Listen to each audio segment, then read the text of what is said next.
Good morning and welcome to the last book haul of the year! The weather is terrible, but the mood is not because we have such a great book haul today. So let's get into it. First up, we have The Fake Mate by Lana Ferguson. It's a romance, fantasy, and Omegaverse. Yes, the Omegaverse like you've seen in Bride by Ali Hazelwood. It just means that it's going to be a paranormal or fantasy world, but apparently the fantasy can be infused into the real world. So I'm guessing it's somewhere between magical realism and full-on fantasy. But if you know about the Omegaverse better and you can explain it better, please let me know in the comments. This has the fake dating trope that I love. As you can tell from the cover, they're both doctors. Her grandmother is pressuring her to find a mate. Yes, mate and not husband, because Omegaverse. You can even see the paws on the bottom. I'm assuming they're werewolves? And he's a cardiologist who has to pretend that he has had a mate all these years in order to continue his successful career. I wonder what happens. By the way, this is the same author who wrote The Nanny, which was a really popular book. So I'm hoping this is really good too. Next. Oh my goodness, I did it, guys. I bought the entire ACOTAR series. Finally! I bought the 5-book set and I'm probably the last person on the BookTube community to read this, but at least I'm getting a start now. It's beautiful! Oh my goodness. So fresh and so clean. A Court of Thorns and Roses by Sarah J. Maas. Yes, you guys know this is a fantasy series and an incredibly popular one at that. The chokehold that this book has on the BookTok community, oh my goodness. So far, I've managed to avoid spoilers of any kind to the point where I don't even know what this is really about. So I'll give you the same courtesy. Just know that I have the whole box set. I can't wait to read this. And I do want to read it in one go. Like, not have too much time in between books. Otherwise, I'm just going to forget the characters. Oh, and I see it now. I have seen the complaints where these spines are all clear and this is the only one with this dragon thing on the spine. So I've seen the complaint like, why is it not consistent with all of the spines? Next, we have The Magic of Lemon Drop Pie by Rachel Linden. Look at this cover. Isn't this beautiful? I just love lemons.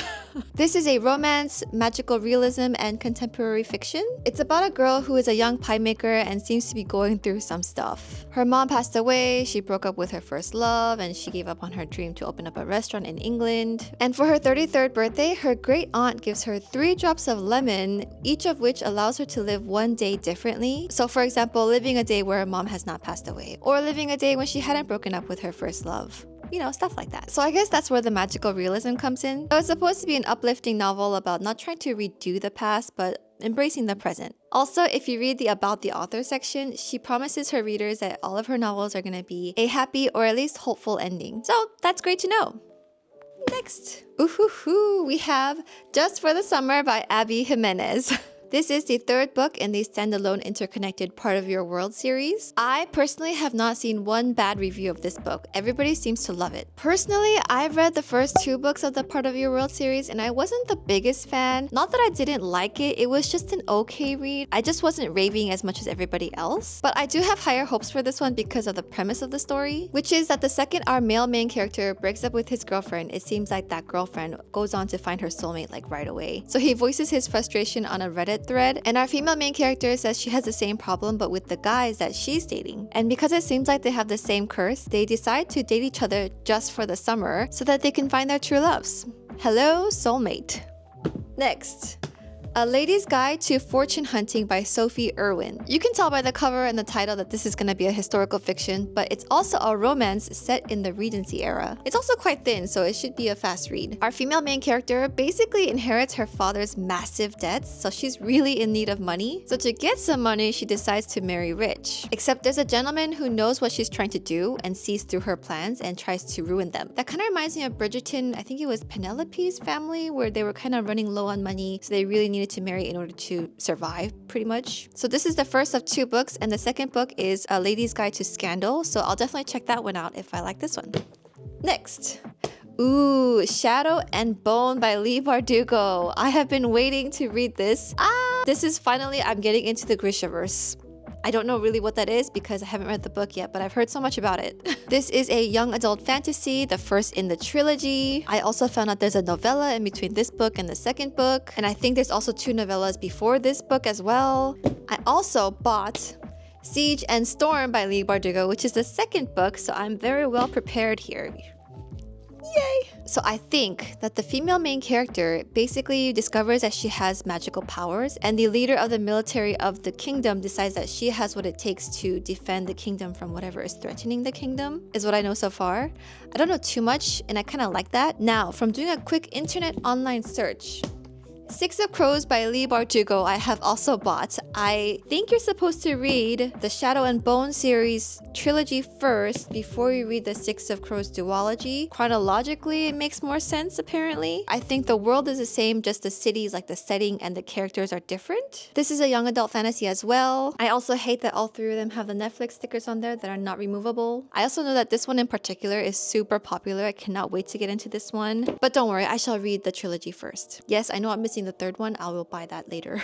By the way, I know nothing about the Netflix series and I don't know if I'm gonna watch. We'll see. Next, we have Just My Type by Fallon Ballard. I first saw this book last year, really wanted to read it, never got to it, and now I finally purchased the book, so I have to read it. It's a romance book, and you can tell by the cover and the title that this is a play on words because they are both journalists. So she seems to always be in a relationship and he seems to never commit to one. They're also high school exes who run into each other at work and end up fighting for the same position at work. And to win that position, she has to write about staying single and embracing it, and he has to write about learning how to settle down and becoming boyfriend material. And whoever's column is the most popular gets the coveted position. From what I've seen, it looks like a lot of people either really don't like this book or really love this book, and I'm curious to find out where I fall on that spectrum. Next, we have King of Wrath by Anna Hong. This is the same author as the Twisted series, the rest of them which are over there. And this is the first book in the Kings of Sin series. I think there are 4 books in this series that have been published so far, and there's a total of 7 that's supposed to be in this series. And all of them are supposed to be about steamy billionaire romances. This one in particular is about a billionaire CEO who is blackmailed into getting engaged to his enemy's daughter. And she's supposed to be the perfect daughter who always tries to please her parents, so she agrees to the engagement. Personally, the Dreamland Billionaire series was just okay for me. It was just meh. I bought this because of the cover, because it's beautiful. The story-wise, I have better hopes for this one. Then we have First Down by Grace Riley. It says special edition on the cover, but I don't understand what makes it special. Like, I was thinking it's gonna be some kind of, I don't know, like there should have been something sprayed edge, something. I don't know. What makes it special? If anyone knows, let me know. Is there like an extra chapter in it? That's what makes it special. But that's kind of like, what the heck? That's not what we were expecting. But anyways, this is the first book in the Beyond the Play series, all of which are sports related. And this has the fake dating trope. It's in a college setting where she's tutoring the quarterback and he goes on a few fake dates with her because her ex won't leave her alone. This book does have spice and mixed reviews, so I'm just hoping it's a good palate cleanser. Next, I've been waiting for this one. The Cheat Sheet by Sarah Adams. I have been wanting this book for such a long time. Oh, this one also says special edition. What makes it so special? Please, can someone let me know why is it special? There is no sprayed edge. Is it because there's an exclusive new chapter and a Q&A with the author?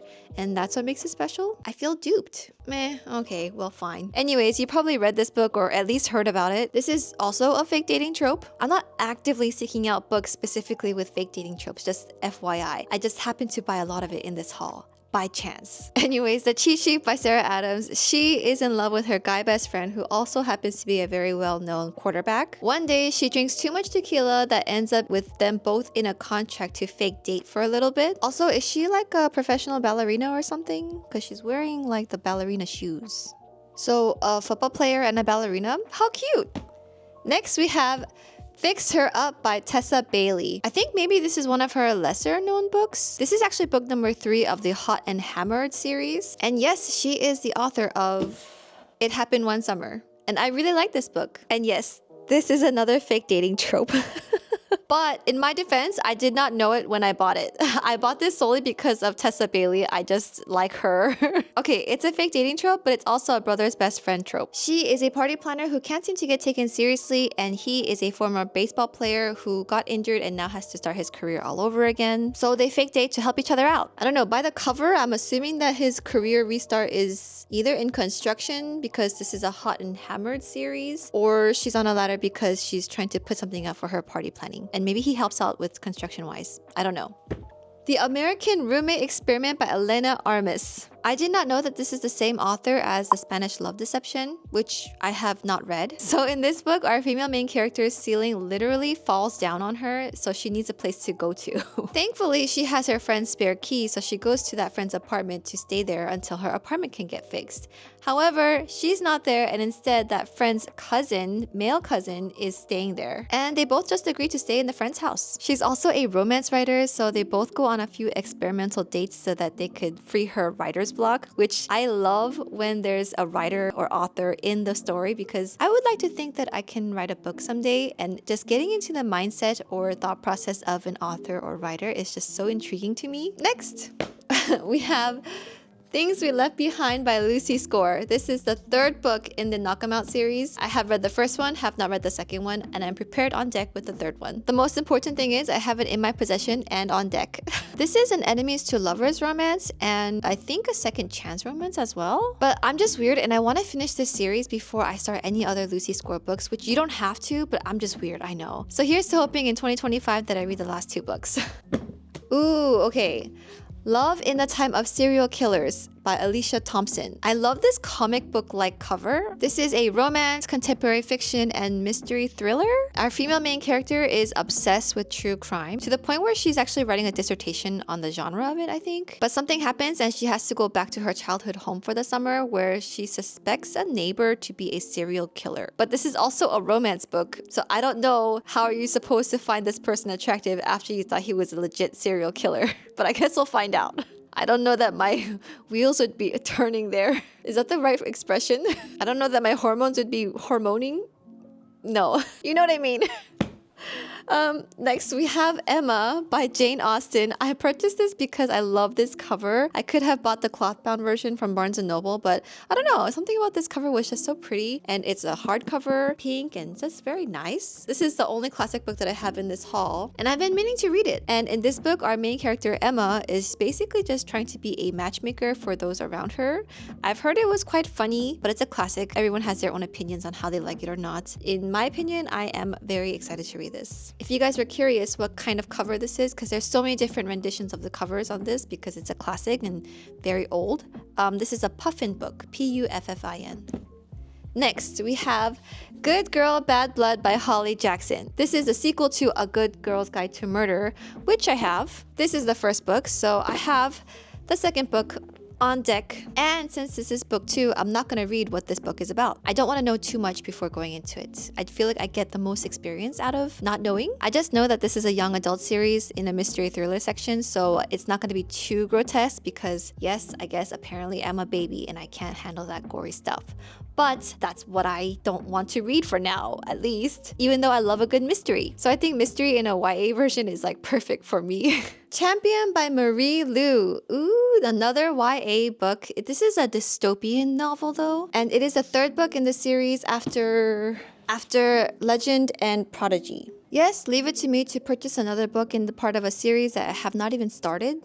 But it's also a young adult fantasy and science fiction with a touch of romance, I believe. We have our strong female prodigy who is groomed for success in the military, and then we have our male main character who is not well off and also wanted as a criminal. And then they cross paths and discover the truth about what's going on. And personally, I love a strong female main character who's good at fighting.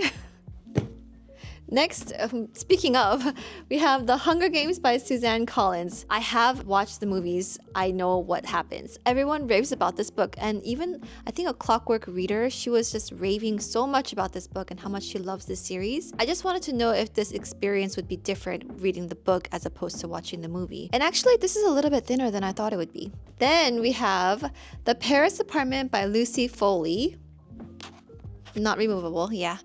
Part of Reese's book club pick, I guess. This is a mystery thriller suspense book. So we have our female main character who quits her job and asks to stay at her half-brother's apartment in Paris. She gets the okay from him, and when she goes there, he's not there. So he's just missing. And he continues to stay missing, so now it's up to her to find out what's going on because it seems like everybody around is kind of sus. I just hope it's not gory. I can handle scary, just not gore.